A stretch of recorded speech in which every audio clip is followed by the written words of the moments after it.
Fala, gente amiga, tudo bom? Eu sou Carlos Lose e esta é a Batata Espacial, o seu site de cultura nerd e de cultura em geral na internet. E hoje vamos falar de cinema. Estamos na segunda-feira, dia 29 de janeiro, né? Finalzinho de mês de janeiro, finalzinho de férias, né? Paciência. Mas hoje vamos falar do que rolou na sessão Classiquíssimos lá do Estação Botafogo 1. E foi uma coisa muito especial, tá? Um filme do Wim Wenders, né, aquele famoso diretor de cinema alemão, tá intitulado Paris, Texas, feito em 1984. Gente, é um filmaço, tá? Vou dar spoilers aqui, tá? Se vocês não assistiram um filme, dá uma paradinha no vídeo, vai assistir o filme. É um filme já relativamente antigo. É um filme que tem 40 anos, né, gente? Acho que eu já posso falar dos spoilers do filme aqui, né? E do que se trata esse filme, gente? É um filme bem interessante. Ele é uma mistura de várias coisas ali, né? Tudo gira em torno de um personagem chamado Travis, né? E esse personagem ele está andando de uma forma completamente errante pelo deserto, né? Andando pelas estradas dos Estados Unidos ali, coisa e tal. Ele vai parar numa espécie de, sei lá, de posto assim, alguma coisa assim que e ele desmaia, né, de tanto andar no deserto, coisa e tal. E aí ele é atendido, né, tipo numa espécie de ambulatório por ali mesmo, né? E esse ambulatório tenta entrar em contato, né, com a família, entra em contato com o irmão do Travis, né? E o irmão do Travis vai lá buscar ele, né? Sendo que o Travis não fala, já tinha desaparecido há 4 anos, sabe-se lá por quê, ninguém sabia. Ele já tinha sido dado como desaparecido e o irmão dele já tinha até desistido, né, de procurar ele. E para piorar a situação, o Travis tinha um filho chamado Hunter que ficou, né, sendo criado pelo irmão dele e pela esposa, né, do irmão dele, né, no caso, né. E aí o irmão dele consegue achar o Travis, né, eles tentam conversar, né, falar, ele tenta conversar com o irmão, coisa e tal, o irmão não abre a boca, aquele negócio todo, bababá, bababá, até que vai chegar um momento em que finalmente o irmão começa a conversar, o irmão fala que comprou um terreno num lugar chamado Paris, né, mas um lugar chamado Paris que fica no Texas, né, daí o título do filme, né, e que a gente também começa a descobrir alguns traços dessa vida pregressa do irmão, o irmão do Travis, né, no caso. O Travis ele era casado, né, ele tinha um filho, de repente ele sumiu, ele abandonou todo mundo, desapareceu, mas ainda não se sabia por que ele tinha desaparecido, né? Pois bem, o irmão leva, né, o Travis para a casa dele, para viver na casa dele, aquele negócio todo. O Travis tenta se aproximar do Hunter, né, que é o filho dele, né? Até o momento em que eles começam, né, a se perguntar, né, tanto o pai quanto o filho, tanto o Travis quanto o Hunter começam a se perguntar pela mãe, né, e aí eles vão atrás da mãe, né. E nessa brincadeira toda, né, eles vão para Houston, né, eles acabam descobrindo que a mãe está em Houston, né, no caso, né, porque a esposa do irmão avisa, né, que ela abriu uma conta, né, que ela deposita, né, a mãe do Hunter, a mãe biológica, né, do Hunter deposita todo mês um dinheirinho na conta do Hunter, né, para o futuro dele, e esse dinheiro vem de um banco de Houston, né, no caso, né. E aí eles vão atrás desse banco, né, tanto o Travis quanto o Hunter, né, no caso, né, o Hunter vai com o Travis de livre, espontânea vontade, né, para desespero do irmão e da esposa, né, do irmão que cuidavam do Hunter como se fosse um filho dele já, né, no caso. E eles acabam descobrindo, né, a esposa, né, a mãe do Hunter, né, a esposa do Travis, né, ela está trabalhando, vamos dizer assim, numa espécie de prostíbulo, né, e o Travis ele consegue conversar com ela, né? Fala, né, da vida pregressa dele. Aí a gente descobre tudo o que aconteceu com aquele casal, né? Que foi um casal que teve uma relação muito conturbada, que o Travis depois acabou fugindo, não conseguiu manter essa relação. Eu não vou entrar nos detalhes, que essa é a parte mais interessante do filme, né?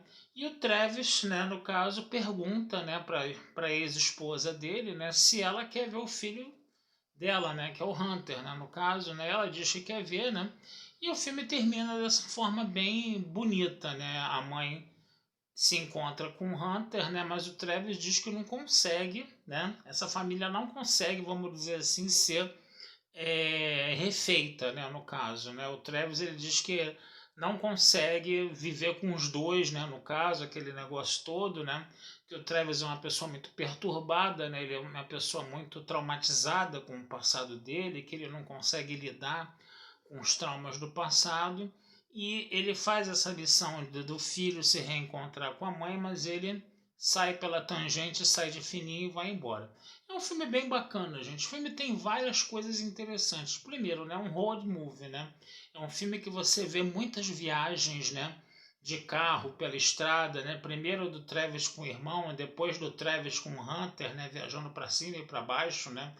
Pelos Estados Unidos, por aquela paisagem desértica, né, dos Estados Unidos, né, que é uma coisa completamente fora, né, do que o Wim Wenders fazia, né, dessa coisa de dele ser um cineasta alemão, né, filmando, né, em paisagens tipicamente americanas. É bem interessante isso, e fazer uma coisa bem de road movie mesmo, né, que é uma coisa que você vê muitas vezes em filmes americanos, de filmes de viagem para cima e para baixo, né. Outra coisa também, é um filme muito baseado no olhar, né? Porque você vai ter, por exemplo, cenas muito bacanas, né? O Travis o Travis e o Hunter no início mantinham um distanciamento muito grande, né? O Hunter não aceitava o Travis, né? Aquela figura estranha que era o pai dele, né? Ainda não aceitava o Travis, né? Mas quando a família se senta para ver uma espécie assim de vídeo caseiro, né, um feito ainda em filmes, né, de repente um Super 8 ali ou um 16 mm da vida, né, quando aparece o irmão do Travis e sua esposa, o Travis, a esposa dele e o Hunter todos juntos ali brincando, celebrando, coisa e tal, né? E aí vai ser nesse momento onde esse filme está sendo visto que o Hunter vai pela primeira vez se aproximar do Travis, né? Uma coisa bem de olhar, uma coisa bem de voyeur, né? No caso mesmo, né? Depois o próprio Travis ele pega o álbum de família, né? E mostra para o Hunter, né? As fotos do pai e da mãe dele, né, do Travis, né? E que seriam os avós do Hunter, né?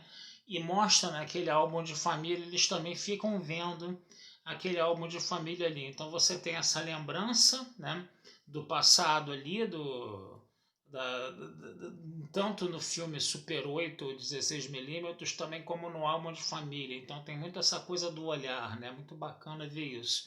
E o próprio lugar onde o Travis se encontra com a ex-esposa dele, né, nesse prostíbulo, né, é aquele prostíbulozinho onde você tem cabines, onde o cara fala com a moça, né? A moça não vê ele, ele fica dentro de uma cabine e a moça fica numa espécie de pequeno, sei lá, vamos dizer assim, um pequeno cenário improvisado ali, onde ela vai fazer poses eróticas pro cara, o cara vai falando no telefone, faz isso, faz aquilo outro, e ela fica fazendo poses eróticas pro sujeito, né?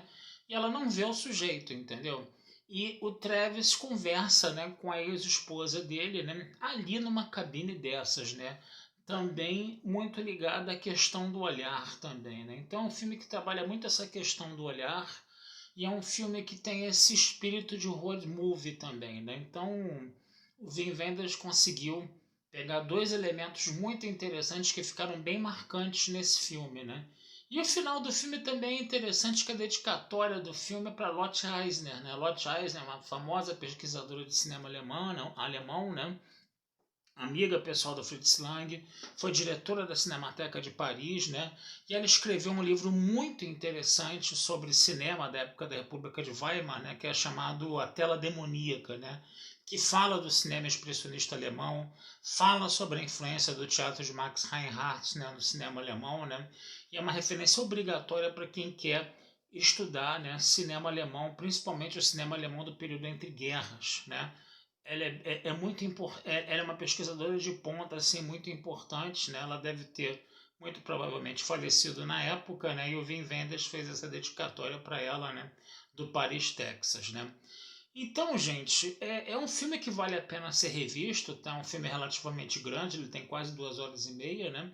mas é um filme que trabalha essas questões do olhar, né? É um filme que te pega no início, né? Porque aquele personagem do Travis ali, aquele cara completamente mudo andando no deserto, vagando pelo deserto, depois vamos dizer assim, acolhido pelo irmão e você fica naquele mistério do que aconteceu com aquele personagem, qual é a história pregressa daquele personagem, e só isso prende a tua atenção no filme desde o início e você fica com a atenção presa no filme até o final, né? Você quer entender a trajetória desse personagem, você quer entender a jornada desse Travis, né? E o filme ele é bem interessante nesse sentido, né? Porque ele realmente ele instiga uma curiosidade no espectador que prende o espectador ao filme de uma forma que o espectador não se solta mais do filme até o final, né? Ele quer entender o que foi a vida pregressa daquele personagem. Tá certo, gente? Então vou ficando por aqui, tá? Desejando vida longa e próspera a todos, tá? Não deixem de visitar meu site batataespacialtodojunto.com.br e futuramente vamos conversar sobre mais filmes aí com vocês, tá bom? Um abração, fui e até a próxima.